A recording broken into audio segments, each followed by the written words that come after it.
Hello and welcome to Capsulecast Week 6. I am your host DoorGuard, followed today by Coach of the Cinema supporter, or Coach of Cinema and Coach of Androids, Snuffy and Donut. Please say hello and welcome to the stream today.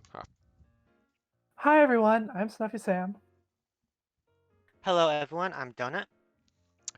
Alrighty then, if you guys are ready, shall we just get going straight into match number one?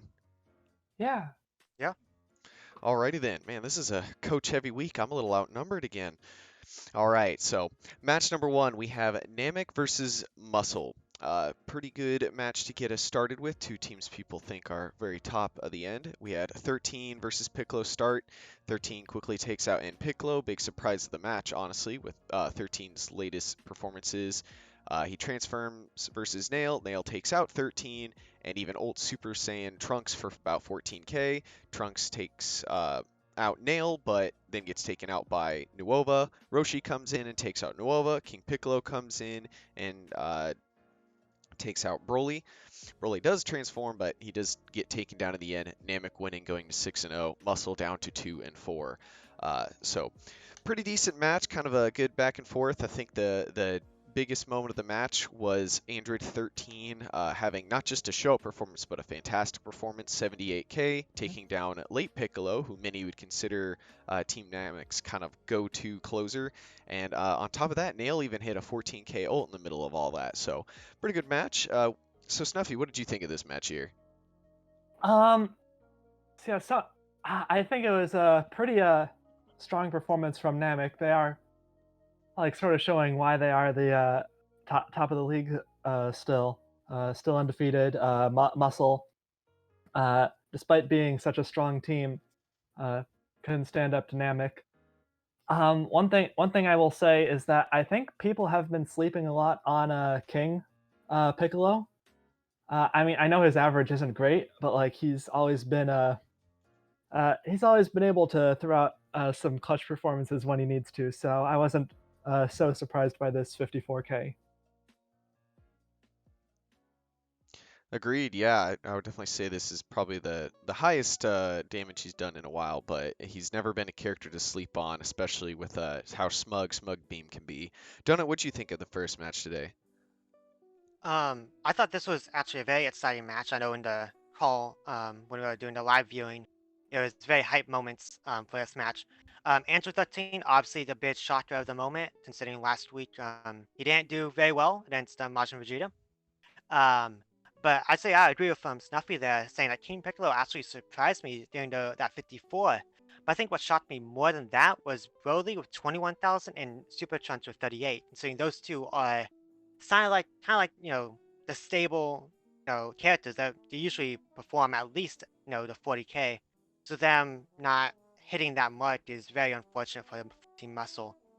Going into the match, I thought Muscle may be able to take Namek and give them the first loss of the season, but the lineup that Namek brought with King, Nova, Late Piccolo, and Nail, those four are very consistent. Right? They're just very solid all around, and I guess you can say like the consistency when Nova came in against Roshi, that was kind of like the turning point of the match for me, where you saw that Muscle kind of just ran out of steam towards the end, and Namek kind of picked it up late. So yeah, very enjoyable match.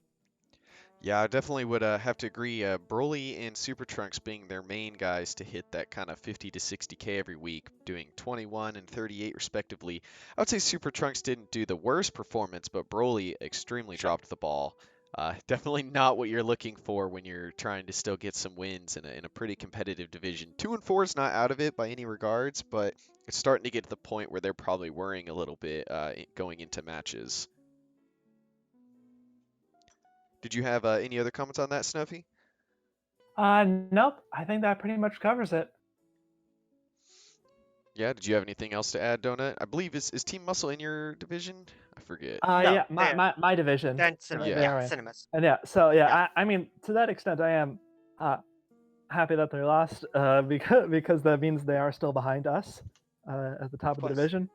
But I mean, it is kind of been rough for them. So um, uh, ho- uh, I don't know. I don't want to say hopefully they get better because I don't want them surpassing us, but it would be nice if they were uh, got a few more together. Yeah, I feel like your guys' whole division is kind of a volatile one where it's like no character really performs the same each week. Just about every team has every Nope. character. It's like it's the same build, it's the same AI. Well, what's going on? Why are you all of a sudden doing this? Like, yeah, it certainly keeps it both interesting but also quite scary because it's like you never know who's gonna do well because some weeks somebody does and some weeks somebody doesn't, and their build could change zero between those 2 weeks, and sometimes it has to completely change. So uh, Yeah. it's good and bad. I know it can be quite scary though. Yeah. Hmm. Speaking of builds, I say the main change from Muscle was actually putting Android 13 on an attack build. He was on defense last week, so putting him on the attack build, more offensive, in-your-face aggression, which androids are known to do, definitely paid off for them, I'd say. So continue with that. Hmm. Yeah, certainly a league of this season's definitely been a league of your character's not working, just do something completely different and pray. There's hope. All right, you guys have any final remarks before moving on to match number 2 then? Not No, for me. that's everything I wanted to talk about. Donut, I believe you said it's all good as well. Yeah, I'm all good. Yep.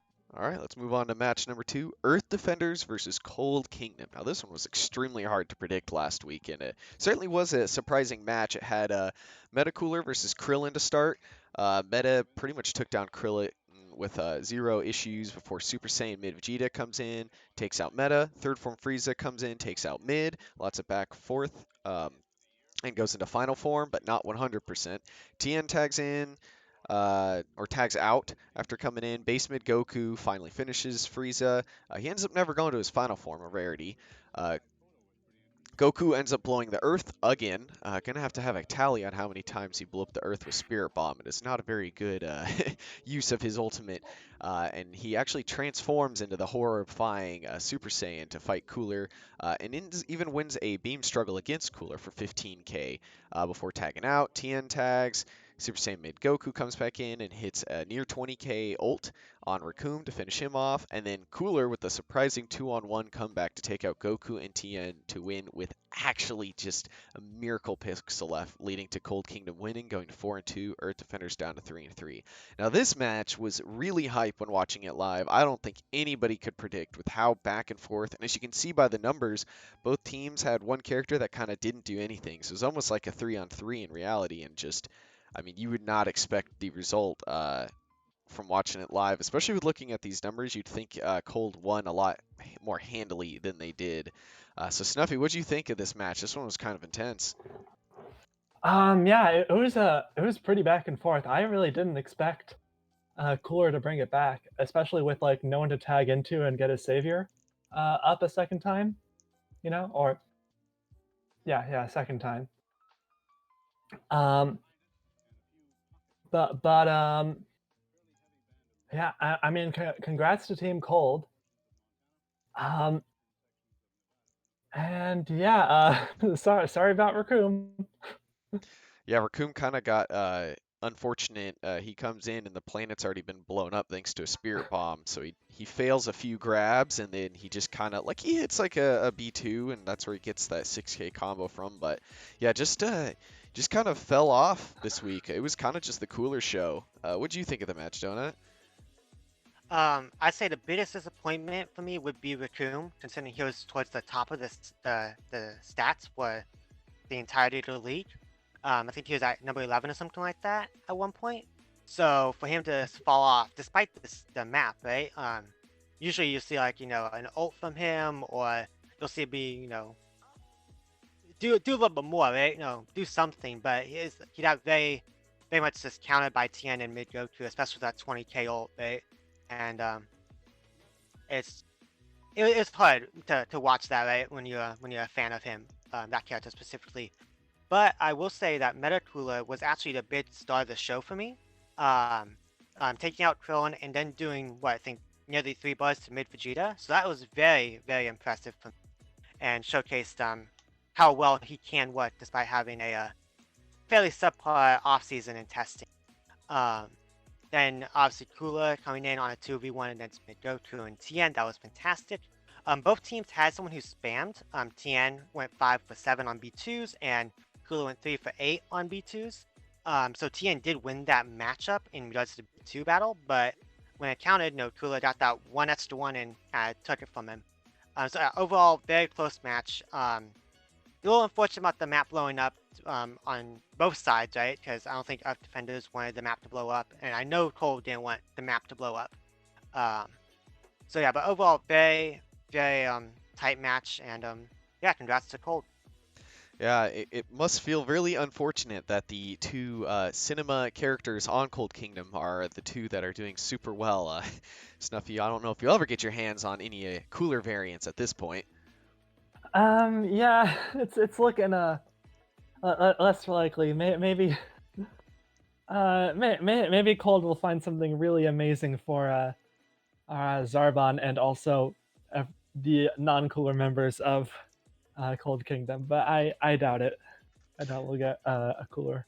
Voting on a Kui pickup to sneak in. Yeah, that would be fun. Yes. I think everybody wants Kui back in the league at this point. Yeah. Yeah, I mean, overall, obviously, at least for my division, it was a good result. Earth Defenders is a terrifying team, and I still don't know how we managed to sneak past them the other day, but hey, sometimes you just gotta see, and overall, I think the league's starting to kind of flatten out, and teams are starting to find their rhythm. But yeah, good match overall. Do you guys ready to get on to match number 3 then, or do you have any final remarks here?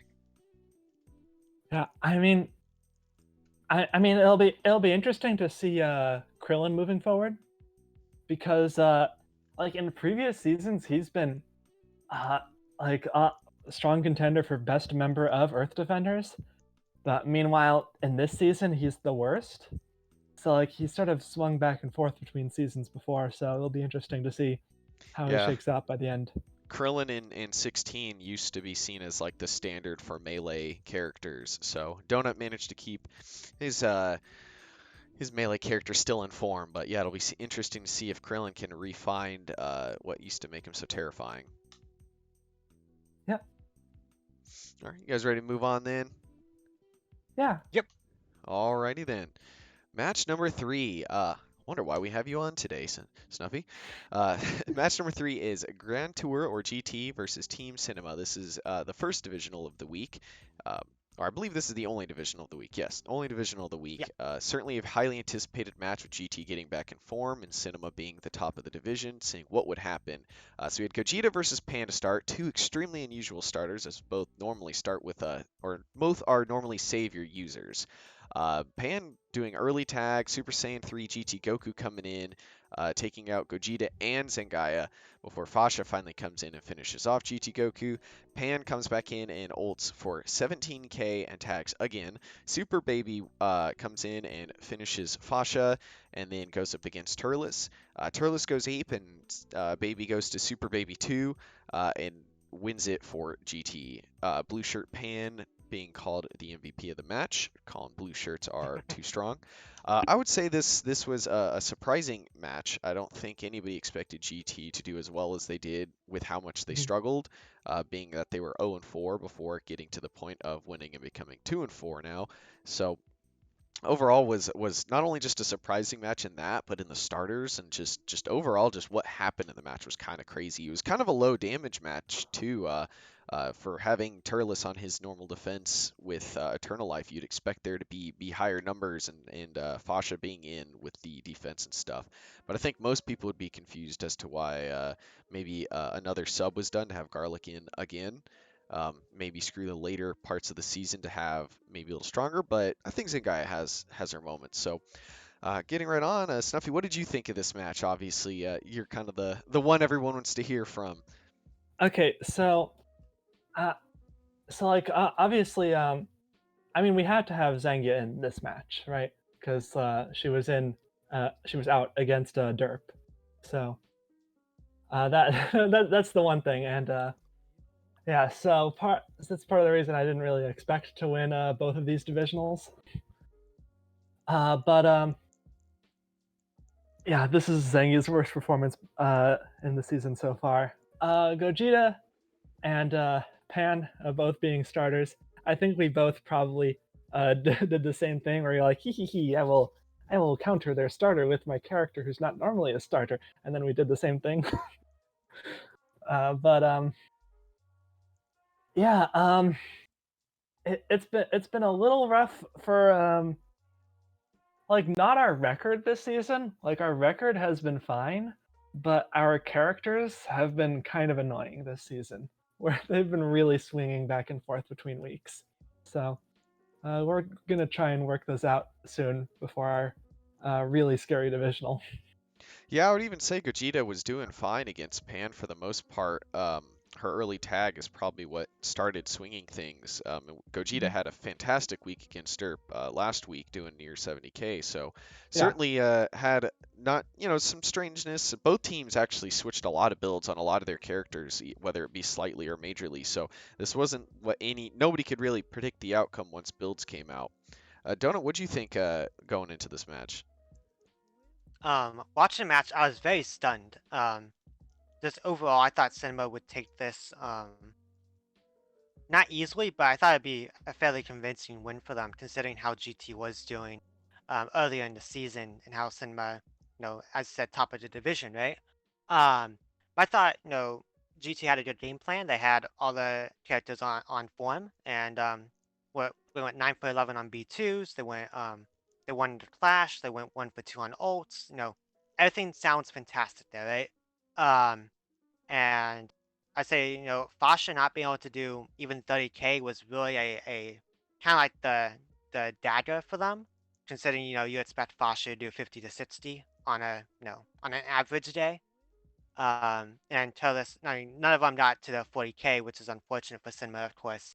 But I thought GT just outplayed them, with Tads and with 2-0 on Tads and just B2 usage, everything just kind of just I won't say overperformed, but kind of showed what they're capable of, right? We knew Baby Vegeta could get 55k. We knew GT Goku was able to get his 50k in before, and Pan, I'd say that's a bit shocking moment. Pan, I didn't expect to do 61, but no props to her getting that ult in, and then the tag in. So yeah, fantastic from her. Yeah, Snuffy, is it kind of frustrating to not even bring in their final character? yeah. I mean, it is frustrating. There is something like odd with our characters, sort of, because if you look at the stats, we are the lowest. We do have the lowest total tags of any team. We have 2, and the next lowest, I believe, is 5. No, 4. But even still, we're well below average. So it is kind of like this weird thing where sometimes characters can just like really cycle out against our team, and we can end up not seeing the 4th member just because of how much they're playing the tag game. I mean, I think even if you guys did have Garlic in, it may have been a bit better performance, but it was just, I think the frustration must have mostly come from your 3 big ones, Fasha, Turles, and to a slightly lesser degree, Gogeta, just totally kind of flubbing it a little bit this Yeah. week. I hear a lot from Destiny and Brenda in the general chat about how awesome Gogeta is, and we've seen how terrifying Fasha can be, and even in the preseason, she was looking like the monster we all know her to be. So certainly a lot of surprising performances, and of all the matches you'd have that happen, this is probably the one you were hoping it wouldn't happen in. Yeah. I mean, like, I'm not I'm not too like I'm like really disappointed in our team, but I'm not too shocked because in testing we've had a lot of consistency issues that that I really didn't expect from these characters. So we'll see if we can hopefully fix those moving forward. And it is a first season with kind of this swabble of characters. Yeah, Zengai and Fasha have been together before on uh, Mhm. the Valkyries in previous Yeah, seasons. as have Fasha and Garlic. Yes. And Yep. Turles, for the most part's only ever been on the Saiyans, and even then, he's never really had like this is a very similar build to what he had. So there's still a lot of variability and Hmm. potential changes for your guys' team. So it's very helpful you and GT to keep improving. And I think this season's showing up already for both teams, kind of pushing in as, hey, we might not be like teams that have been around, but we can certainly fight with the big boys. And I'm excited to see kind of the future and how things evolve. Because, I mean, if we've seen anything from Sentai, you can change a character like 6 times and all of a sudden they just work. And same with Shin Shenron over Right. on GT. So there's a lot of hope there, and I think a lot of people are rooting for you guys. Yeah, that's true. Hopefully, we figure him out sooner rather than later. I wonder if this thunder and lightning is picking up. I hope my power stays on. Another storm cell has floated over the apartment. So we will keep our fingers crossed. Do you guys have any final remarks then on this match, or do you guys want to move on to match number 4? I think we can move on. Yeah. Always feels like the guest is like, yeah, let's get away from my match. I know you brought me on for the divisional, but you should have brought me on a different week. I don't want to talk about my team. Well, I Yeah. mean, I mean, I just don't like. I think my as a team, we're generally fine. Is the thing. Yeah, I honestly think we're probably gonna be like, somewhere between uh 7 and 9-ish wins by the end of the season. We're just gonna be fine. uh, Sure. we just got a lot of stuff to work out. always good to aim for middle of the table. Allows you to have a better expectation if you do better. But yeah. Exactly. But hey, again, still a newer team, even though they might have been around the league a while. This is kind of the new year. So, all right, let's get on to match number 4 then. Sentai Squad versus Buujins. This one was certainly an interesting one. So we had Maju versus Birder to start. Maju takes Birder relatively quickly and tags. Sandman trades Super Explosive Waves with Majin Buu, but his is a B2 doing 8k versus Majin Buu's ult that does 13. And then both tag. Super Buu takes Saiyan Woman out, finishes Sandman, and then goes down to Jace, but not before taking a bar. Majin Buu comes back in and finishes off Jace, even hitting one of the weirdest, I think, moments of the weekend, a max range, full charged super Kamehameha for 10k. So very strange moment there. So it ends with Buujins winning. I know in the Buujins team chat we were very sorry to beat Sentai like this without even having a character pop out. Because honestly, we were terrified going in, and I would say Sentai, even though maybe they didn't quite hit anywhere near where they were hoping, certainly Say Woman and Say Man are still looking quite good, and it was just kind of an unfortunate situation. I think maybe matchups just weren't quite on point for Birder and Jace to really pop off like we've seen them before. So, Snuffy is an outsider. What did you think of this match? I was very. I mean, I'm not totally surprised that Sentai lost because even though they have been making massive improvements, Buujins are just such a scary team. Especially sort of like as a counter to Sentai. Sentai is a very uh, rush in heavy team. They do have like sort of ranged B2s at time on occasion, but a lot of Russians, especially on their stronger characters, whereas Buujins have a lot of super Kamehamehas to run into.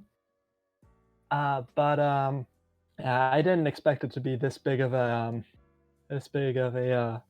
gap between the winners and the losers. So hopefully this isn't a trend for Sentai Squad because they're a really cool team. I want them to do well. They were on a 2-game win streak before this. I think after fighting us, they have now, I think them and Derp both kind of gotten lucky and had to fight like all of West Kai, which has got a lot of the teams everybody's been afraid of. So hopefully this Mhm. means that the rest of their season they have a little easier time coming to the matchups. I will say on that whole clashing note is why we didn't have Kid Buu, because he loves his pinball attack, and that gets him in a lot of trouble against teams like Sentai that love their clash boosts. So, Dona, what'd you think of the match? I agree with Sam over there. That the winner, I think, was the expected winner. The margin of victory was not expected by any means. Um, Especially when Buujins had to have the full lineup come out, right? And no credit to the characters on Buujins, they did the job, right? And it's really hard when you see Jace at 11,000 and not throwing out any B2s despite being on a super build. His ult And was dodged, so there was some yes, unfortunate that moments does as that. well. But you want him to use the energy wave, the pressure ball. You want him to use those and just take out bar by bar if you have to, right? And kind of whittle away at your man. When Sandman does more than Butter and Jace combined, it kind of tells a lot about how the match went, which is really unfortunate. I will say yes, Woman and Sandman did the job. They performed, they showed up, right? Pretty well. I think Sentai relies a lot on clashes with both Say Woman and Butter and Sandman.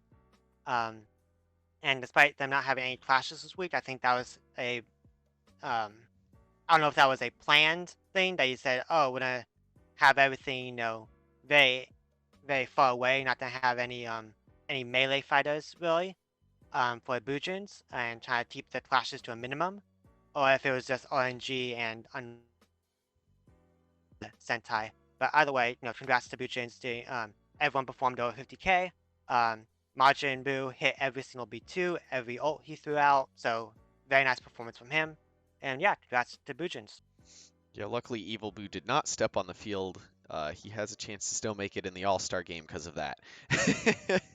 Could have Yeah. been one of those Cell performances. Feel bad for Cell hiding over there. Yeah, I'm coming in doing Ah. my 10K and flying away. So, but yeah, I think Sentai just got a little unlucky with how I think both teams set up to have characters matched against each other, and both had tags that kind of switched that up. So it just was Yep. one of those you could never fully plan, and I think they had a good idea coming in, and it just, it's just unfortunate. Did you have anything you wanted to add on there, Snuffy? No, I think that pretty much covers it. Are you good with that as well, Donut? Yep. Alrighty then, let's get on to match number 5. We have hit the halfway point. So, match number 5, we have Rugrats versus Budokai.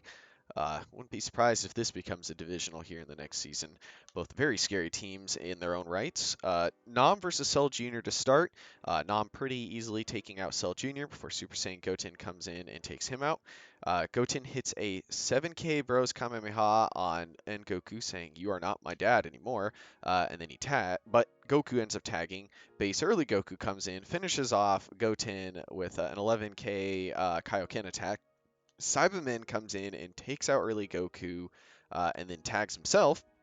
And then base Kid Trunks comes out and takes out Kid Goku and Goku to win it for Rugrats. So a lot of weird matches this week, I would say. A lot of things you would not expect in a lot of these matches for how the teams were lining up. Cell Jr. still being a character that's just floating around the bottom, and even though the stats only show 22k for Kid Trunks, he only had to take out about 2 bars. But Goten and Cyberman surprisingly keeping up after taking out Kid Buu and Nappa in the last 2 weeks. He came in and did his job again and then some. So Little Green Man is on a roll. And I think Budokai is probably a little frustrated with their performances, but I would still say they put in a good fight here. So, Snuffy, what did you think of this match? So I guess something I will say, it's fortunate for Rugrats that Kid Trunks' cleanup duty didn't take him out of 50k range. He is still eligible for the All-Star game. Yeah, looking at how it's going, I mean, to a certain extent, this is kind of expected from early Goku at this point. He has not been very good at all. Or like in theory, he's not the worst character, but like he's just really been struggling this season.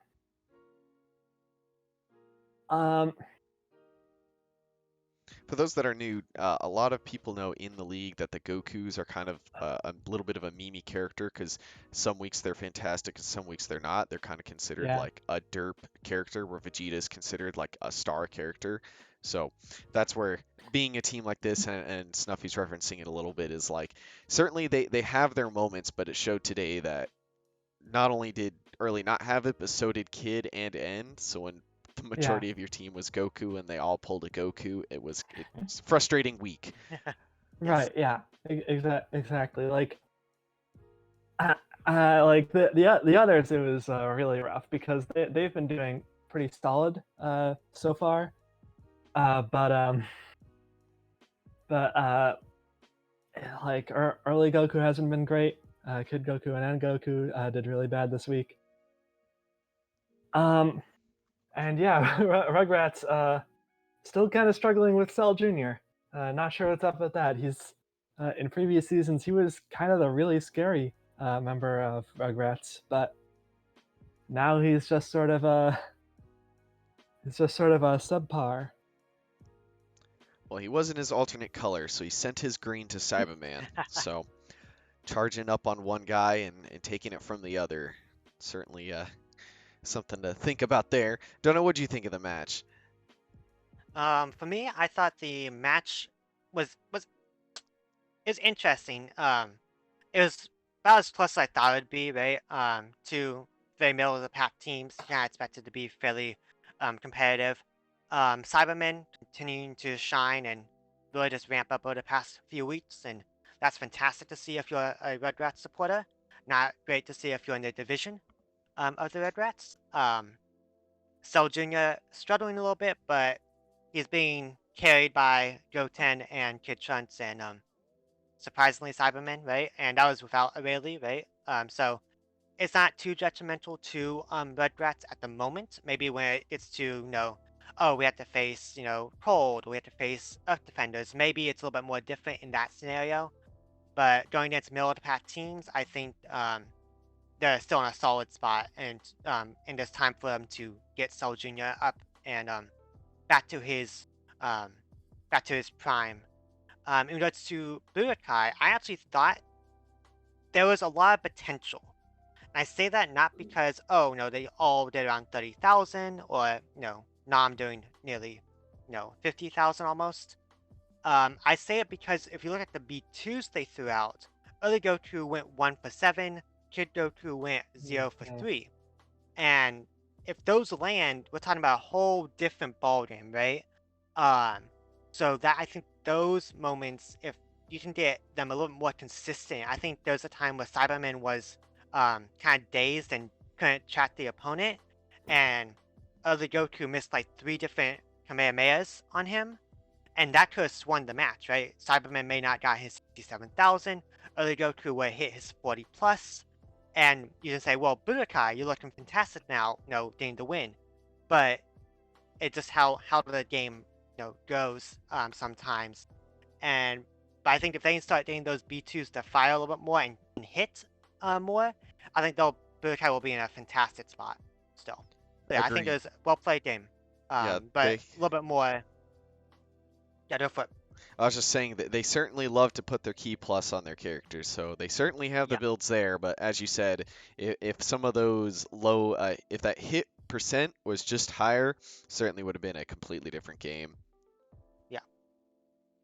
Yeah, I don't know if it's really a problem of them just firing at firing, like if the AI is just firing at nothing, or if it's just bad luck. But yeah, that's something to look out for. Yeah, unfortunately, not everybody can have Nuova's giant fireball sun B2. That's for some characters an ult firing off. Some characters get base Kamehameha, which is just a little laser. So it can be quite difficult, and I think Budokai is feeling that a little bit. But this is certainly not I guess, result that they, or at least when it comes down to the numbers, like their damage numbers, it certainly was not a bad loss in any sense. Was just an unfortunate loss. But 2-4 is certainly nowhere near out of it, and Rugrats going to 3-3. Both teams are still very much fighting for the lead. And if there's a spot to drop a match, this is not the worst spot. Yeah. Yeah. Well, are you guys ready? You have any final remarks on match number 5 then? Um, Let's move on. yeah, I'm good to move on. Alrighty then, let's get on to match number 6. Royals versus Hybrids. Very hot match coming off last week's Royals' insane comeback with a Majin Vegeta Elite. Not quite Elite this week, but certainly didn't stop him from trying. So start off with Majin Vegeta in the starting spot this time versus Ultimate Gohan. Majin Vegeta takes out Ultimate Gohan, takes out Sword Trunks after narrowly snubbing him from getting ult right in the face. Sword Trunks, that is.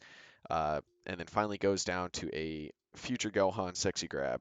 So Future then takes out Pilaf and tags. Slug comes in and tags. Super Saiyan Teen Gohan comes in, transforms and tags. Lots of bits of damage and then getting out of there.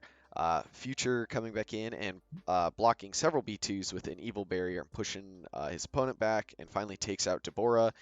Slug comes in, transforms, and takes out Future Gohan, but eventually gets taken out by a Super Saiyan 2 Teen Gohan B2, leading to Hybrid's victory. So I know Majin Vegeta's kind of hugging a lot of the damage again. I would say Royals put in a good performance all around, bringing it down to last character, but it was a near elite performance by Future Gohan. He certainly put in a lot of effort and was very much inspired by his uncle and really tried. So overall, I would say it was a very fun match to watch. Very unfortunate Sword Trunks got his ult canceled by a punch to the face in melee range because that would have really helped him out, but instead it just led to him being a stat on Majin Vegeta's kill count here. So, Snuffy, what do you think of this match?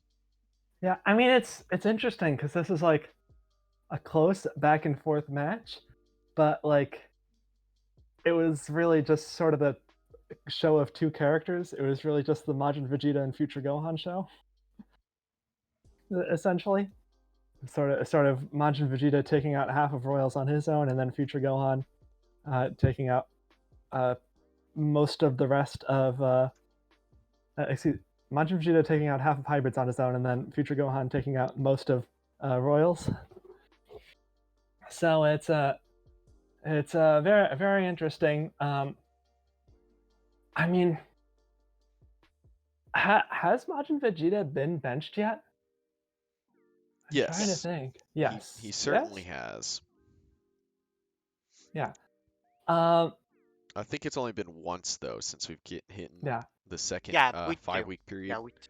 yeah, Yep, yeah. that's So it has only been once. Um, yeah. So it'll be interesting to see, because in the weeks where there's 3 weeks left where Royals have where either Mecha Frieza or Majin Vegeta will be benched. Looking at the current benches, so it'll be interesting to see how well they do there because their team kind of is being carried by those two guys.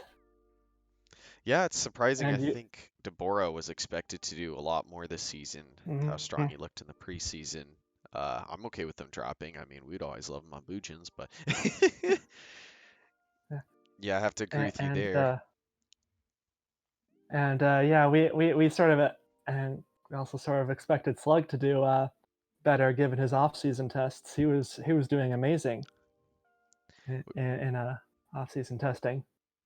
Would you guys pick up Slug if they dropped him? Him being a Yeah, cinema yeah, probably, contest almost kaiju, maybe? certainly, yeah. Yeah, honestly, the bigger question is if we'd trade for him. We'd almost certainly pick up Slug. We've got characters that we can drop for him. Trading is would be a harder sell. True, yeah. It'll be interesting if trades actually happen this next season. I know this season nobody really wanted to mess with that due to people tried, but teams pretty much declined immediately due to it being a new season with new teams. Just about everybody changed in some way. So Donut, what do you think of this match? very entertaining. And I was watching the match, right? And I was like, well, there's no way that Majin Vegeta takes out another, 2 characters plus, right? There's no way. And that's what he did. And so I was like, well, I thought it was over when that happened. I was like, well, so much for hybrids and that hope to win this week, and then Future comes in and said, "Well, hold my beer," right? He's like, "All right, let me do this," and kind of Cracks took it to knuckles them, and goes to work. yeah, he's like, "All right, well, let's do it," and it's actually very well, very well done by him. Fantastic performance, of course, right? Doing 5 for 7 for B2s, just a ton of melee game, just kind of kind of did what you really wanted him to do. Obviously, saw Trunks missing on the ult. That was super unfortunate for hybrids, of course. That obviously didn't matter in the end, but for the damage numbers, it does matter for them. But that was unfortunate. And obviously, it was very much as Snuffy said, it was a two-man race, right? It was Future or Majin Vegeta, who does more, who clutches it out better, right? And in the end, Future did take it from him. Um, the big um red flag, I guess you would say, for Royals right now would be DeBurr. He hasn't really had a very big standout match I can remember. And that's Mhm. very concerning considering it's, 6 weeks in, you're still having problems with him, and he used to be such a consistent character. Like, you'd be dreading going up against this man, right? Having the, I think it's Flame Shower Breath, something like that, or Evil Flame, something Yeah, like that. Yeah, and like, and Evil Impulse. yeah, and That- Evil Impulse, right? And like, he has fantastic B2s, and he's just not firing them or not hitting them. That's very strange to see from him. So I don't know if it's an AI issue or a matchup issue or Well, they've what's going taken him on there, a but lot of his key support, so they're basically like he'll throw them out, but he's not going to be the spammer he was, especially with them wanting gotcha. to use after image, which gives a key negative or a charge Ah, yeah, negative. So he yes, kind of, yeah.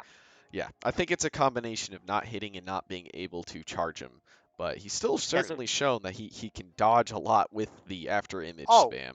yeah, he still is Mhm. fantastic with the aft image, right? I mean, that's one of the best B1s in the game, right?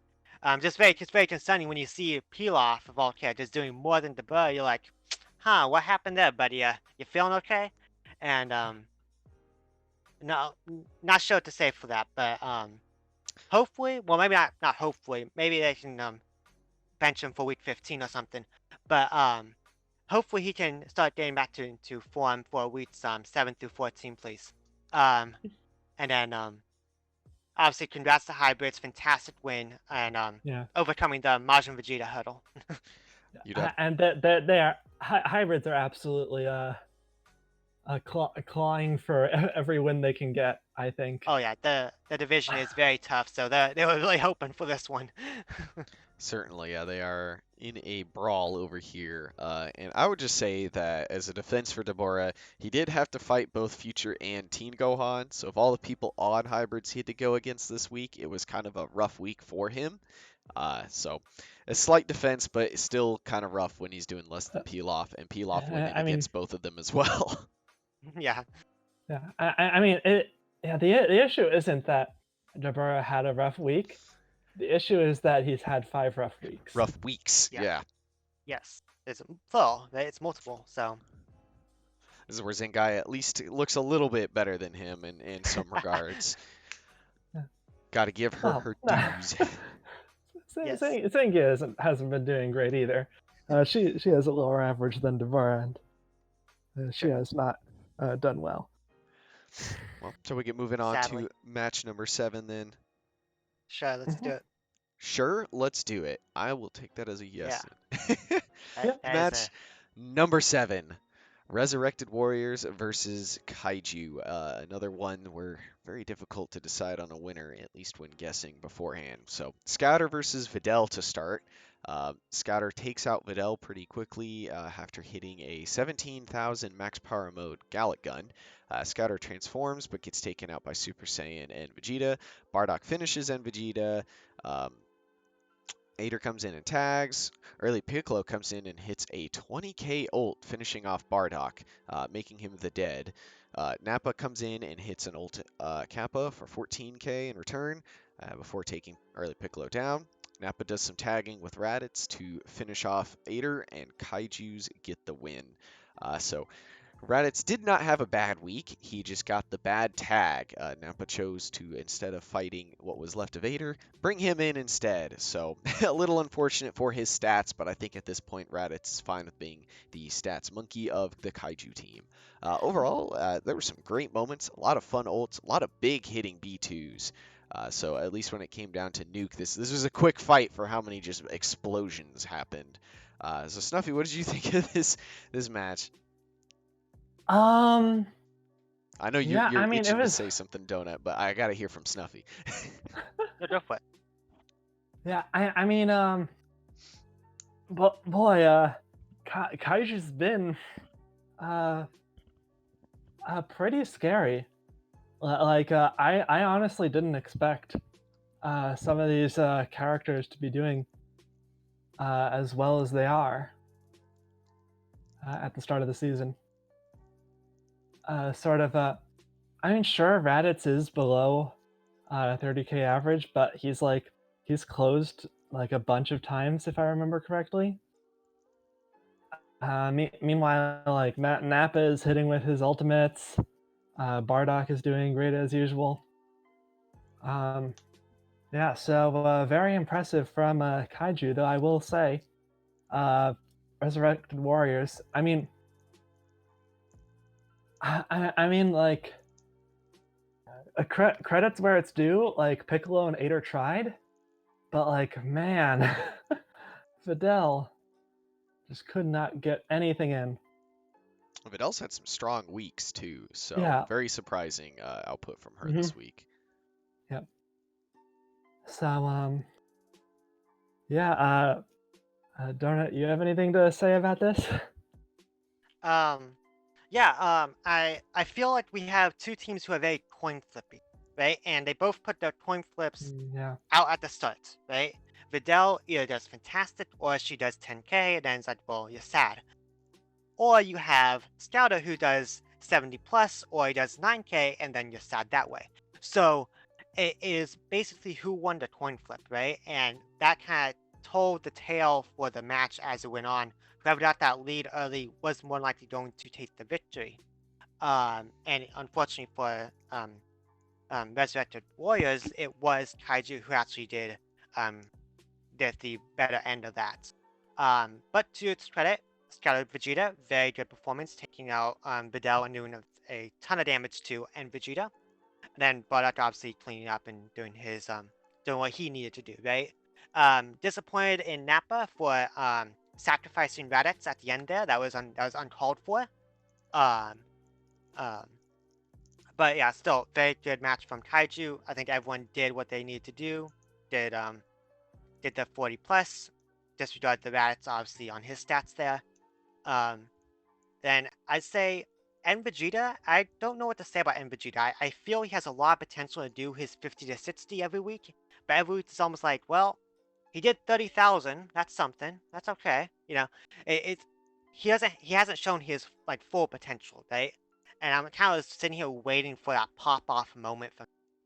And obviously I'm Mr. Consistent with Ada doing what he always does, right? And then early Piccolo doing 50 plus, a very good performance from him. I know he's had some very bad weeks in the past, but shown here he is able to do his take his man and then some, which is very good for Resurrected Warriors going forward with that knowledge. Um, Obviously, with the benches this week, we had, I believe it was King Vegeta and Android 18. Android 18 obviously is the bit heavy hitter when you think of Resurrected Warriors, and if she was in instead of Videl, obviously we're talking about a much different ball game, probably. It's true. So I feel benches kind of had a huge say, and the starters had a huge say to say in this match. I'd say I guess a slight retort for Vegeta. Coming in and having to deal with Ape Scouter was just kind of a hard ask to begin with, since he had to suck up that damage from him and then go against Bardock. So yeah, he certainly has the potential there, but certainly was this is kind of a textbook case of getting a lead and holding on to it, and it was just kind of went to show that the starters really, as said, is coin flip, and whoever won it kind of was going to hold that lead potentially for the rest of the match. So it really showed up here. Did you have anything to add to that, Snuffy? Um, nothing really to add to the match. I guess kind of a tangent. I'm a former Valkyrie supporter, and and it's funny because like our worst season was our last season, season 10. It's one of the worst seasons we've ever had, and but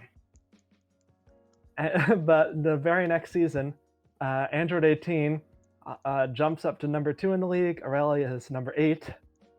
We got Woman at number 20. So it's very interesting how that sort of worked out. Well, I mean, just looking over the seasons, Mecha Frieza, who Rhino and Royals has backed the Glass Cannon ult spam, went through seasons where they had him on that build and he's done nothing but melee. So it's just Yeah. one of those. It's really is hard to say when coming through whatever mods get added, whatever difficulty changes are adjusted, whatever AI is getting tested, and just finding the right solution. And sometimes that solution is nothing but time, which is probably the most frustrating aspect because you can have the same build for 3 seasons, and all of a sudden in season 3 it's like an elite performance, and there's nothing you can do about it. You just had to wait for him to just suddenly ultra instinct. So I can feel that pain there when you're like, man, Android 18's super rough, and then see him on another team and it's like, why are they blowing up everybody? Yep. But I guess that's why staff didn't want to give them to androids. I mean, Donut certainly has more than a few characters spread out in the league now. Though I don't know if Jiro's quite impressing you as much as you would hope. Nah, not Jiro. Anyone but him. Speaking of Jiro, you guys are going to get on to match number 8. Sure. Yeah. Now, I will say, I wish you guys had actually coordinated to had Jiro versus 19 to start. I think that would have been perfect for Androids versus Derp here, but hey, can't always get our wish. At least both were in the match. So to start, we had 19 versus Kibito, and a big thing to note is Cell, or I believe, who is out for Androids this week? Cell. Yeah, Cell so is out. Cell and Hercule are out. So both the big guns were technically out this week, which left some more up in the air when builds came out. So 19 takes out Kibito, Super 17 comes in off of a 19 tag and hits Salza with a 14k ult, but Salza tags. Jiro comes in, does some stuff, tags out himself. Salza comes back in and actually ults a near dead Super 17 for 16k, which kills him. 17 comes in, takes out Salza, dodges a Devilman instant ult upon coming in, and takes out Devilman, and then finishes off the 1-bar Jiro. So certainly was an unfortunate match for Derp, going down to 0-6. But as we've seen from GT and Sentai, the 0-4 can certainly turn around. 0-6 is certainly something that can be turned around. And they certainly had some good moments and some unfortunate moments. I think, Devil Might Beam hitting 17 would have been a fantastic moment, but it did not happen. But shout out to Androids for really pulling it in, not having to have a character come out. 19 doing more than his fair share. Super 17 really popping off out of his average 40k, and obviously 17 doing what 17 does. The trench coat stays on. So, Snuffy, what did you think of this match? Man, I mean, I know like Derp losing is a benefit for me because like they're in my division, and if they never win, they can't pass us. But eesh, ugh, yeah, that was something. They've gotten a lot of hard matchups in these first weeks. I mean, week 1 was against Buujins. You can't ask for an easy, worse start maybe to the season. Yeah, but I mean, but like next week they've got another GT. divisional against GT, who has been really improving. So it's gonna be scary. But they have for them. Flexible. They have the champ. They'll have the champion, and presumably they'll still have Salza in, because Salza's been the only other consistent member. Man, I mean, just I'm looking at the stats page, and I see it says Supreme Kai 27,000, and there's an up arrow next to it. So that's not great. Yeah, Supreme Kai and Dr. Jiro having 27 and 20k damage done respectively being better than previous is certainly a rough time to say the least.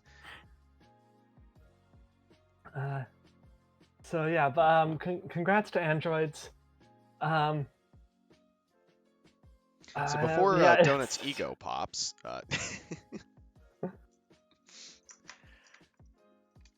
yeah, I mean, it's just sort of a. I mean, you've put in a lot of work to Android 19. I won't discount that. But like, in past seasons, he was never this good. I don't think. But like, it just goes to show you the difference that like one V2 makes essentially. Like between 19 and 20. yeah, certainly when it comes down to looking at the difference between those two, there's a lot you would expect Jiro to be better at. But as we've seen, 19 has excelled a little bit more. But, there's a lot of interesting decisions Derp made.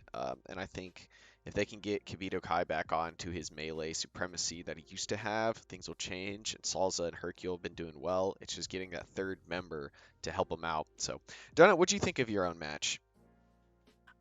It went exactly as planned, obviously.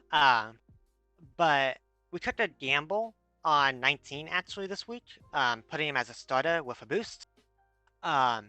We had rising fighting spirit, so he has the energy he can use to fire off a B2, which he did actually use, thankfully. And that was intentional to put him as a starter because we were under the assumption that Jiro would be benched due to it being, well, the androids and his grab not doing anything to us essentially. Mhm. But so we were playing like, well, Hercule will be probably in the later stages. Dolls it doesn't do isn't a good matchup for 19, and Devilman with his ult isn't a good matchup for 19. So we kind of pigeonholed him into the starter position to face Kibito, and I had every confidence in the world in 19 to take that match. I did not expect it to be as one-sided as it was actually. I think I think Kibito was down to like half a bar and 19 hadn't lost a bar yet, and it was very dominant from him. So I was happy with that. I was even more happy with how the other two, the 17s who were having issues, how they did. Both taking their man and then some. Super 17 doing an absorb on the full power energy wave into throwing out a hellstorm. That was beautiful to watch for my side. And yeah, everything went as planned, right? I almost messed up 16 with 17, almost tagging him in. That would have been very sad, because we're ball stars then. But we still have him in the running for it. On Derp's side though, Salza obviously doing 60k. You can't really ask for much more. Obviously, a bunch of that is due to the ult on about a 2 or 3,000 HP Super 17. So it's a little inflated, but still he did his 40k plus. And Dr. Jiro, I think Jiro actually did okay despite the matchup. I thought he threw out quite a bit of B2s. He got grabs off, and I say this all with the intent of saying if it wasn't the androids, that would have probably been a fantastic performance from Jiro. If it was not an android, and say he got, 3 grabs off or something like that, that is key, that is energy, that is a B2, right? And so I feel Well, he actually did pretty it's a well. B2 fired. Yes, it's a B2 fired. So it's something, right? There's And no guarantee of B2 yeah, fired hits, Yeah, but Budokai would that's like true. As to agree. yes. Devilman I feel was actually Devilman and Supreme Kai were actually the big disappointments for this week for them for Derp. And I don't know what's happened with Supreme Kai. I honestly don't, because I remember him being this like 35k average character, and 35 to 40, I'm like, he would usually take his man, or if not, just get super close to it, enough for Hercule or Salza or Dodoria at the time to clean up, right? So I don't know what's happened with it, if it's an AI issue, matchup issue, placement in the lineup. Maybe he should be later on in the lineup, I don't know. But it's some stuff you can like picture around with. And I know a lot of people in the call and in the comment section for the match were saying that why do they have Jiro in? And yes, Hercule not using a bench for Hercule since the interim coach of Derp said that they didn't think they'd win even with Hercule in. It's understandable. Yes, it would have been Eh, close, obviously, but it's understandable of the bench. And then plus they can use him for next week's divisional, right? Mhm. So all that is very understandable. I think it was more so. I don't know if it's a. I know certain characters have like better stats than other characters. I don't know if it was just they got outstat, like outclassed by character. Considering how 17 is very much loved from the game developers on this one. Has a lot of good things going for him. Um, but yeah, it went about as expected as you would on paper from a 3-2 versus 0-5 going into the match. But yeah, I don't know. I don't have anything else to say after that. Yeah.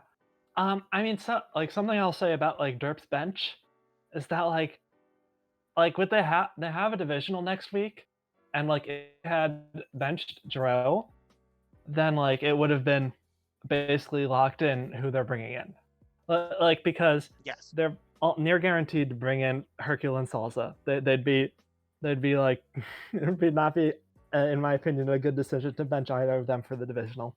Um, Agreed. Devilman destroys um, Sin entirely. Wipes Sin off the map. So you kind of want him in for that alone. And also, he's not Supreme Kai or Jiro, who have been really struggling. So, like, if you had benched Jiro, like, if they had benched Jiro this week, it would have basically guaranteed that Supreme Kai was benched next week.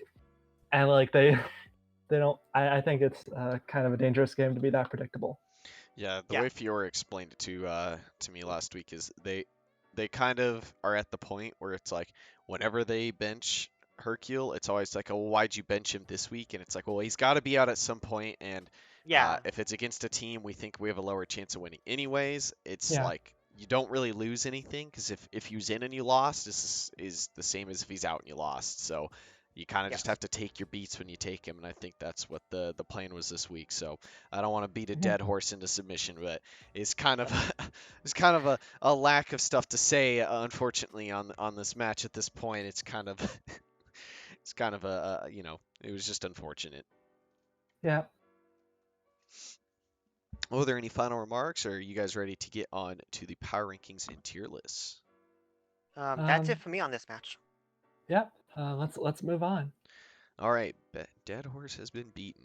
So we are now looking at the power rankings update. So not Yeah. a ton of major switches. Still have the same top two in Buujins and Namek. Androids have pushed up as Earth Defenders struggled this week with that unfortunate loss. Cold Kingdom also jumping up, Rails jumping down a little bit, Cinema jumping down a lot, going probably one of the Mhm. bigger changes from 6 to 13. I don't think they're anywhere near out of it. It's just one of those when you get a loss, especially with how close a lot of these teams are. A lot of teams are at 3-3, 2-3, or 2-4. Well, Or, yeah. I mean, if you look at it, like, okay, so Budokai is above us despite having lower ranking, despite having lower wins. Muscle's above us despite having lower wins. GT's above us, um, and like, all, and like, sure, but like, because like, we've only had like 3 losses, but 2 of those losses were extremely big losses. Like two of those losses had a character not need to step foot on the field. So like it's reasonable why our sort of power ranking would be lowered.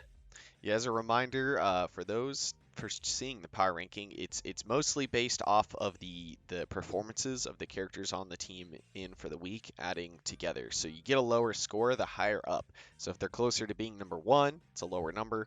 It means that it's going to be lower when it comes to the power ranking. So even the teams at the top, like numbers did not go down, went from 146 to 155 on Bujin. So it shows even if you do win, you can still gain points because you don't do as well. So not only is it affected by winning and losing, but it can be really affected by how much of a win or a loss. If it's a narrow victory, it's not quite as many points as a slam victory, which same in the reverse. So yeah, as you said, Snuffy, it's unfortunate because maybe you don't have as many losses as other teams, but when you have some worse losses, then it certainly slams the score a Yeah. bit more. So I'm not I'm not too broken up about our power ranking. It's not what gets us into the playoffs. Yeah. Donut over here being like, "Hey, top 3, I'll take it." Yeah. Woo. But yeah, obviously at the end of the day, it's all personal opinion, right? So they don't actually mean that I'm the third best in the league because I don't think that myself. Um, but say a lot of interesting things happened for Sentai Do from 10 to 15 after the loss to Buujins, which was understandable, right? Rugrats silently climbing their way up into the top 6, which is interesting to see. They've been like a a dark horse in the race right now, trying to climb their way up. You don't say, oh, it's the Rugrats, it's gonna be a top 5 team, but they're right there, 2 points away, right? So um that's one thing that I find a little curious there. Not saying that they're a bad team, just that how silent it's been getting to the top for them. Another thing to point out is the overall range this week is a lot closer. Last week 146 to 256, it's 110. This week it's 155 to 242, so 90-point difference in between. So these ratings are a lot closer together. A lot of teams are a lot closer to taking spots from each other. Hence why this power ranking is going to be a weekly updated thing because this is very much a snapshot of right after the weekends, and once you hit the next week, it's just going to shuffle insanely. There's nothing stopping a team from moving quite drastically, even at the top. It's very easy to drop quite far with only one loss. So, a very interesting, way to look at the league, though, to see it in kind of a very simplified ranking form. Yeah. I wonder what the range is going to be by the end of the season. Like whether it's just going to sort of even out, or whether like one team's going to like really get some characters working. And obviously, I seriously doubt any team's going to get to the point where they have 15 total points. That would be a bit ridiculous, where they have the first, second, third, fourth, and fifth place characters in the league. But it'll be interesting to see if anyone drops below 120 or 100 score. Yeah, I mean, putting into perspective, Namek is 6-0, and they've only been number one like 1 or 2 weeks out of 6 weeks. So, yeah, will be interesting to see what it ends up as, especially with how close the range might get. Well, are you guys ready to move on to the tier list then? Yeah. All right, this is another fun part. I have last week's tier list on the left, and this week's tier list on the right. So, just kind of some changes. Obviously, Majin Vegeta staying up there. Cell, even though still not doing much, still staying up there. A lot of characters jumping up and down. Pan and Blue Shirt jumping up quite high. And we had a couple almost elite members, so Future Gohan jumping up as well. A lot of characters still in a similar spot. They do damage like the Avengers does fan service, and Majin Vegeta on a bad day has a lot of similar, but a lot more characters have moved into there. So a lot more characters in that kind of 50 to 60 range. So overall, there's still a lot of fun. Some surprising things. Even though Raditz had kind of a bad day, it was kind of weird to see him jump down, and a lot of characters had a rough week this week and jumped down to Goldo's Culinary Academy. Uh, Yes. but yeah, I mean, it's fun to look at a list this way. This one's even more opinionated because it's even harder to just put a character in a spot because the rankings can move around a lot with these guys, especially the characters like Scouter. He's in Welcome to Mid Tier, and in some weeks he'll be a lot higher, and some weeks a lot lower. So there's certainly high variability.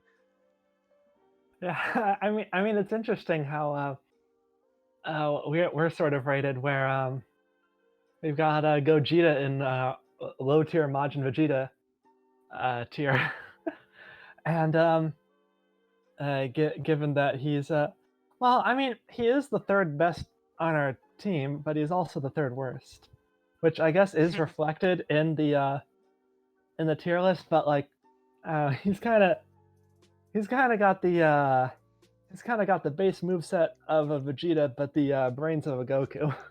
If that makes sense. Yes.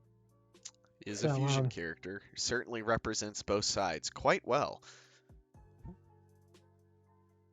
Pan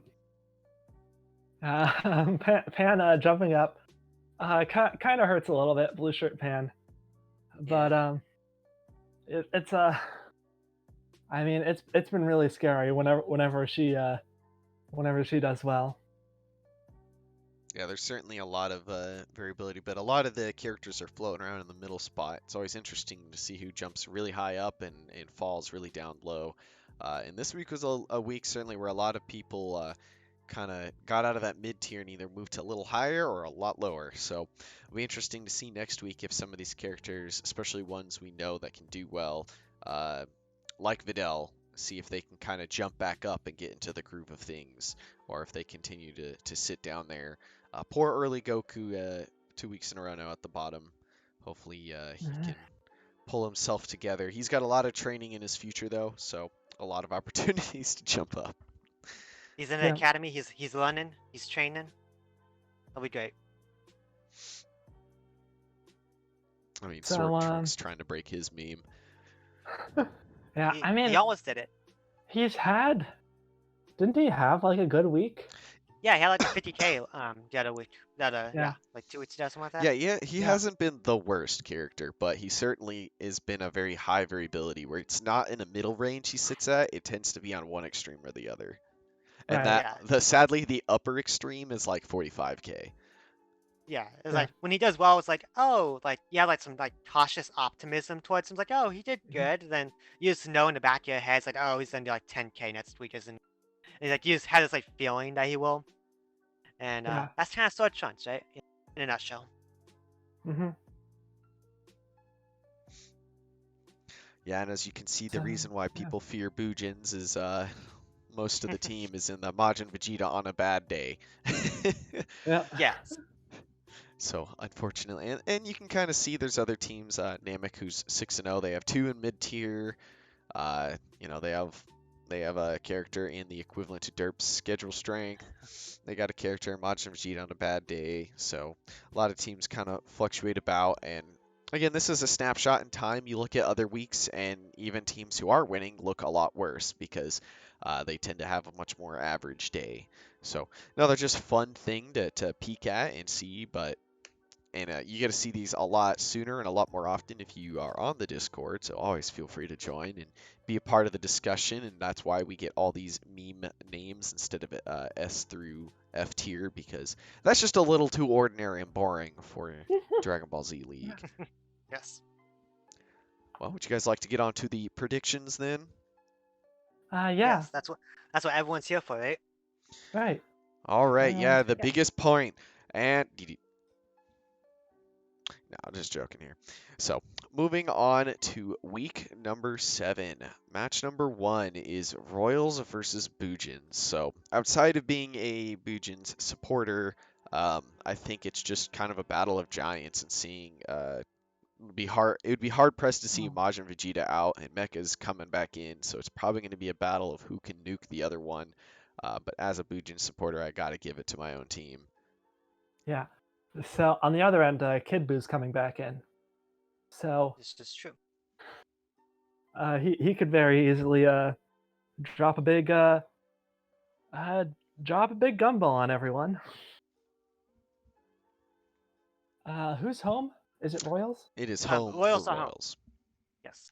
Okay, so map is staying, although it's staying both ways because both have indestructible maps for their map destroying ults. Yes. Yeah, but beautiful. We're going to Final Destination. It's essentially flat map. I mean, I think honestly, I kind of have to give it to Buujins just because, I think it's gonna be in part the map, because I think Royal's home map is one that Buujins have been on for quite a while. One that Kid Buu and Evil Boo and such know quite well. It is the So hyperbolic time chamber, for those that are wondering, which used to be the yes. Boo's old home map. So I think Kid Buu could have a pretty good ultimate connection right there.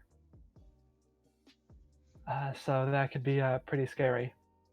I mean, in part depends on who's benched. I guess if Majin Vegeta is benched again, it's definitely going to Buujins, I would say. But it also depends on if Royals try anything new on their weaker characters. All right. Because Buujins kind of only have one weak link, which is sort of Majub, whereas Royals have 3. So it's like a sort of middle of the road. But yeah, so it depends on if Royals try something new on sort of their weaker links, it could mean the difference between winning and losing. True. My official prediction is for Buujins, though. For me, I'd say Buujins, and one word would be consistent. Royals, they are very up and down on if they perform, right? You have the 2 who go without saying, Metro Freeze and Majin Vegeta. Then you kind of have everyone else, right? But you have Buujins, they have Evil Boo and Kid Boo, who I think they can match them very well in regards to the damage output. And then I'd say, well, you have Majin Buu and Majub and Super Boo, who all can do those 40k plus and just simply, I think, can almost outclass the Royals line. So yeah, I'll say Buujins. All right, so we have 3-0 for Buujins. So on to match number 2, we have GT versus Derp, the first divisional of this week. We have 3. I'm gonna have to give it to GT. I think they're on a 2-game win streak now. They looked very impressive against Cinema, who's top of their division. Derp still looking like a team that's struggling, though they have a high chance of turning this around. They're going to obviously going to bring in their best lineup, and GT is a team that's been struggling a little bit with inconsistency, but I would have to give it to GT for who's most likely to win here. Yeah, I mean, like to a certain extent, GT does depend on if their characters who have been performing really well in recent weeks continue to perform well. Now, since Shenron went off a week ago, Pan has been going off. If that stays or if that goes, officially, I'm going to have to give that to GT, even though I kind of want Derp to win this. I mean, either way, it's sort of one direction GT catches up with us, the other direction we no longer are safe from being eliminated from playoffs. But I'm thinking GT is gonna win this. Alright. I'll say Derp will win this one. Herc will be back. Salza I expect to be in. And Devilman obviously can do a lot of work with his ult. And I know he's on a ult spam type build, right? So with all those 3, I think those 3 can get him over the hump this time. I think Hercule specifically has the kit to match Pan and kind of shut her down. I think Salza can out tank since Shenron. I think that can happen. And then as long as Devilman can get his ult off, right? I think that Derp can take it. Alrighty then, so we have 2 GT, 1 Derp. Moving on to match number 3, the second divisional. Bam, back to back. We have Sentai versus Cold.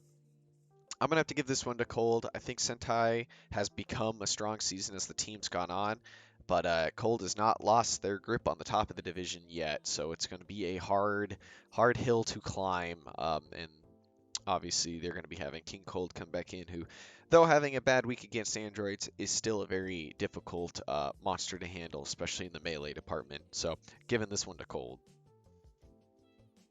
So I'm going to say, so Sentai is bringing back in Captain Ginyu.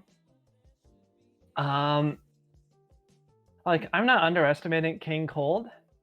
I think he's kind of similar to King Piccolo in a way, where you really can't sleep on him, even if his stats aren't always the great. But like, just looking at it, like, Cold Kingdom is bringing in their worst character for this divisional, which means they're benching one of their top 4. And Sentai is they're bringing in their 3rd best, which means they're benching either Berta or Jace, who have kind of been struggling. I mean, probably benching Berta or Jace. I guess they could bench Saiyaman or Sailor Woman, but they're not going to do that. So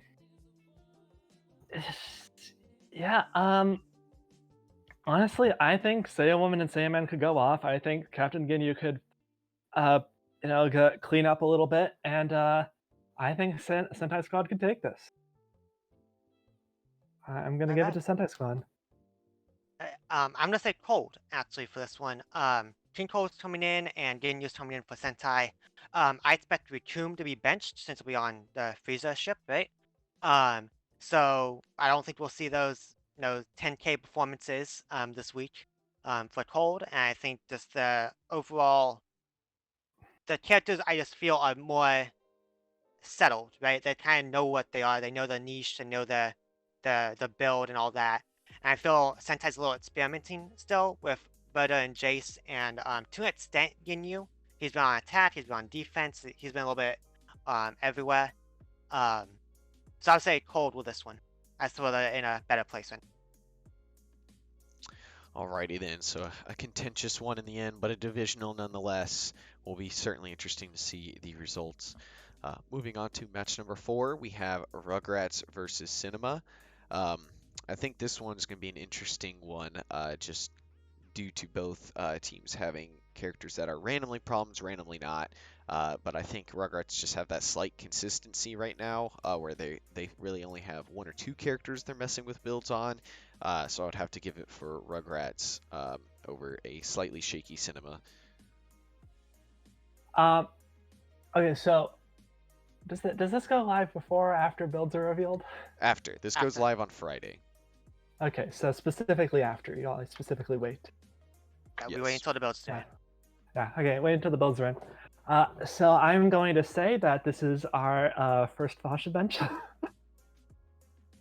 So, but we're going to be trying some new things on some of our characters. Hopefully, get Zangyo working finally. And if Cell Jr. Is still in, we might have a chance. But I don't really expect to win this one. I'm going to give it to Rugrats. Okay. I'll do it to Rugrats as well. I think Rayleigh is coming in. She'll be the demon child as always.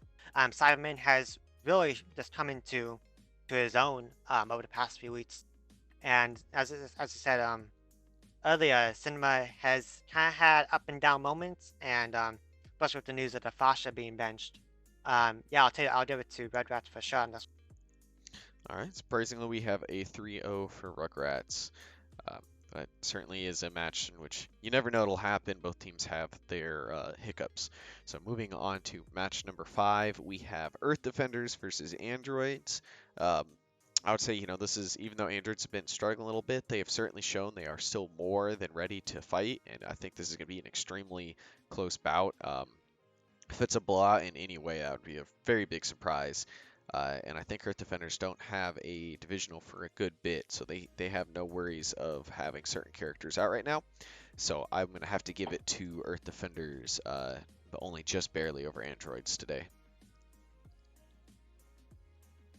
Okay. So okay, so Androids are bringing in Cell.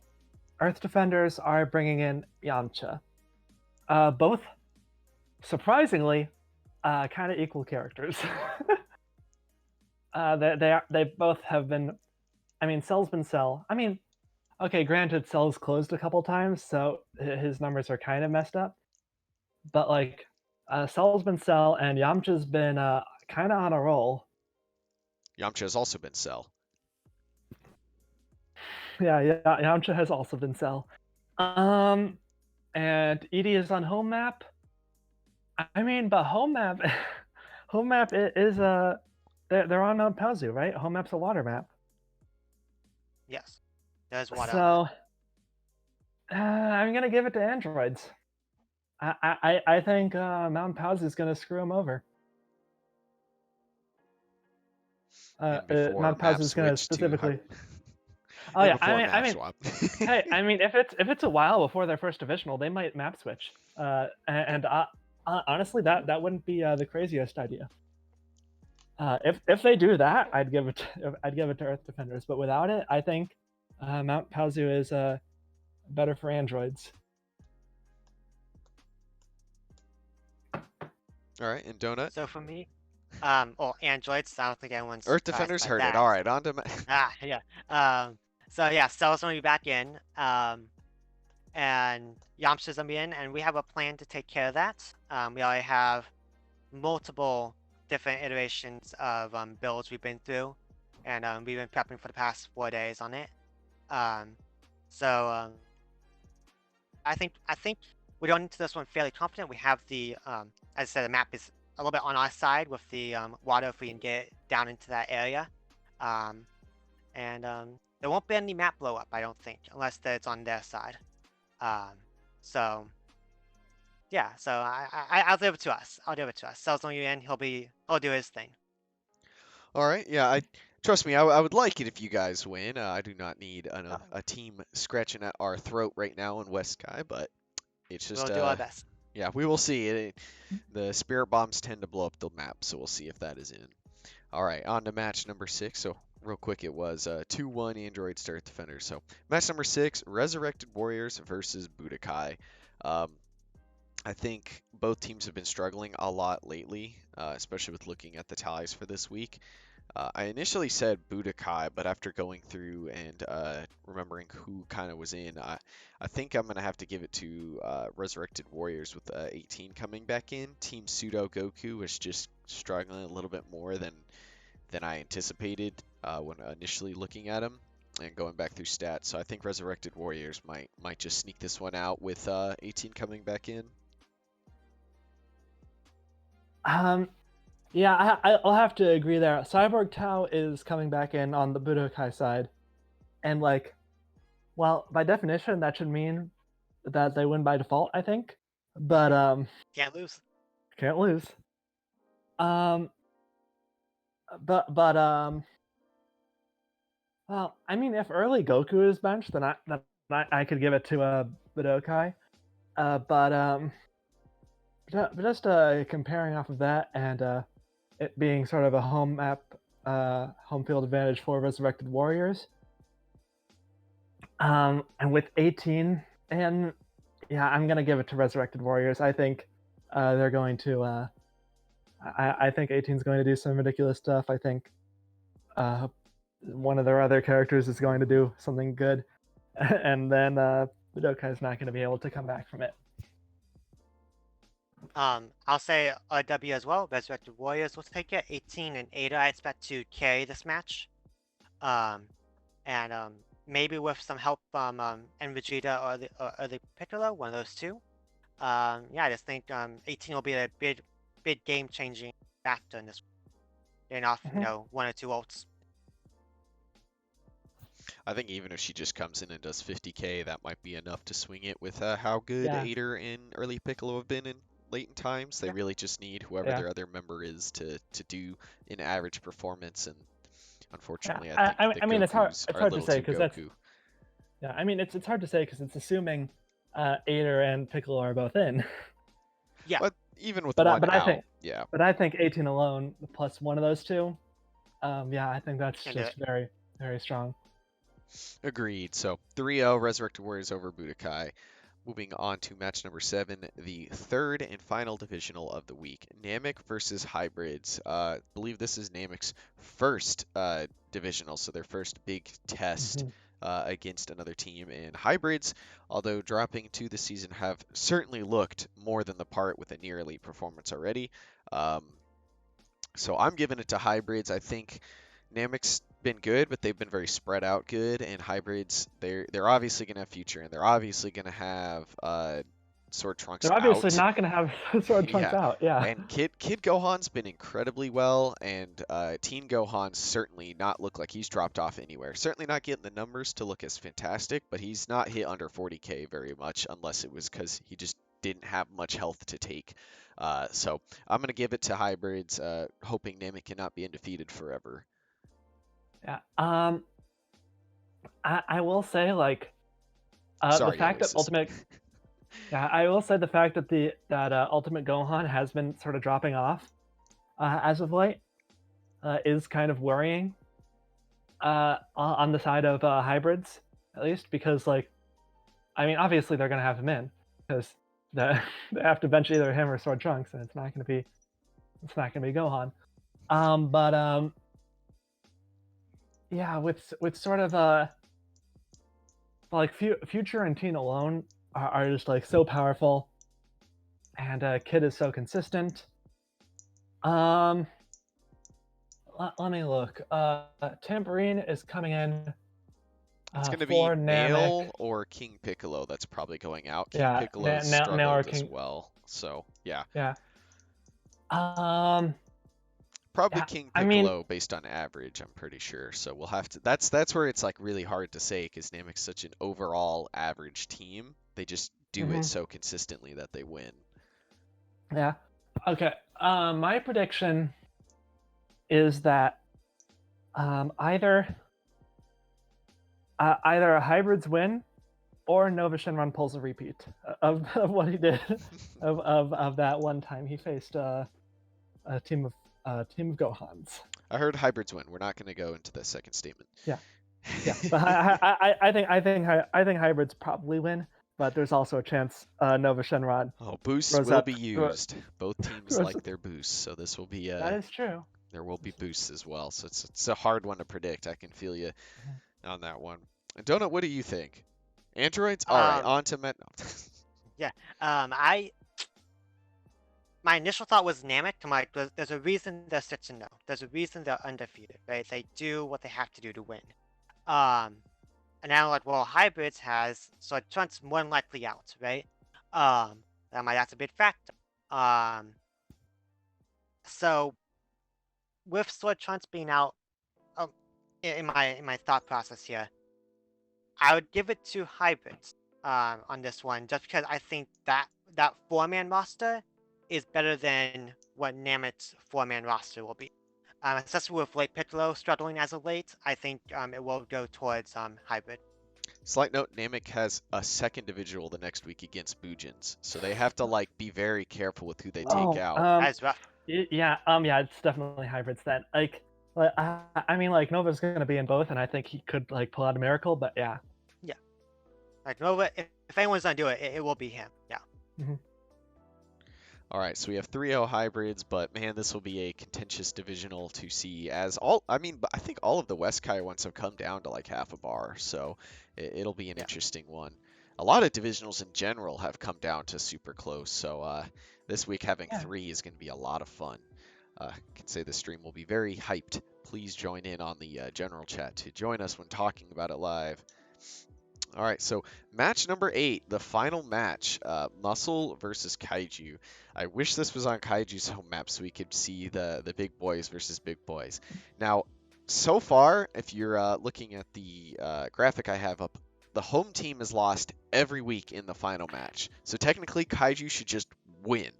But being that it is not on Kaiju's home map, it's like I kind of feel like to give it to Muscle, and I also thought Muscle might be able to take it, but Superstition with all that other stuff, and just looking back at the stats, I think Kaiju actually has the advantage going into this. Muscle just has had a lot of variability, 13 going from great to trash to great again, and Broly even surprisingly having a 20k week, so I would have to give it to Kaiju. I think they've just shown to be a little bit, but I mean both teams are super volatile, so it's really hard to say. Yeah. So looking at the teams, so we're not going to be on Kaiju's home map, which most importantly, means we're not going to be hearing Kaiju's music track Krongus. And that's important because it's called Krongus, and I think it's been a major factor in their wins. But past that, Bojack is coming in for Muscle. Bojack has been bad. Like, admittedly, he's been like countered out a few times, like stuff that you couldn't really blame Muscle for. But for the most part, he has really underperformed. I'm not I'm not sure he can handle Kaiju, even when most of them are small. So I am going to give it to Kaiju. I'm going to give it to Muscle. I say that because I think Broly has had flashes of his 80k plus performance against androids. Android 13 doing fantastic, doing 78 last week. They have the moments, right? Then you have like an 84,000 from Super Trunks a couple weeks ago as well. They have the moment. I think this may be the week where they all like come online. And I think what they'll do, they'll bench Roshi maybe for Bojack, considering possible apes, right? So that'll be understandable benching. So I think those three that I aforementioned, Super Trunks, Broly, and 13, I think those will carry them over over Kaiju. You know, though, they could bench one of those guys as well. That It's is hard true. to say. Yeah, they have a Yeah. divisional coming up sooner. All of Kaiju's are in the final, so yeah. So 2-1 Kaiju to Muscle, but I mean, we'll have to see if superstition holds true at this point. We're halfway into the season, so wouldn't be a surprising moment for it to swap. Yeah, All right. that's true. Well, with that, we're coming to the end of this week's Capsule Cast. Do you guys have any final remarks or inspirational speeches you want to give out? No, I think I'm good. Yeah, I think we've got everything covered. Well, huge shout out to Team Cinema. Thank you, Snuffy, for being on the stream today. Brenda was very shout out to Brenda for having lots of support, and Destiny as well, giving you a lot of support to come in Mhm. today. But Yeah, we were they're always great. planning on having your squad in here in some form or fashion. Someone was going to Yes. represent. Uh, Otherwise, this has been Capsule Cast Week 6. Please remember it down in the description below is the links to the Discord and website. And please leave a comment or post in the Discord any questions, comments, concerns, or stuff you'd like us to do, continue, drop off. We are always adapting to what you guys want to see. The show is for you guys. Otherwise, have a great week. This has been Yeah. Capsule Cast.